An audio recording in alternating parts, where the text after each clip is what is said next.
بسنت سليمان، البنت ما كانتش بتموت امبارح، هي فعلا كانت بتستأذن الموت. طلعت لايف وكانت بتقول في حد شايفني، يا ترى ممكن حد يلحقني.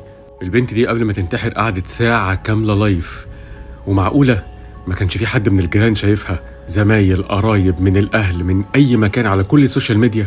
الناس للأسف بتحب تتفرج أكتر ما تنقذ، وكانوا كاتبين في الكومنتات ده عايزة ترند، حد يصورها كويس.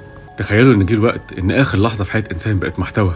البنت دي ما وقعتش لوحدها، كل اللي شافها وسكت مشارك في وقوعها ومشارك في الجريمة اللي حصلت.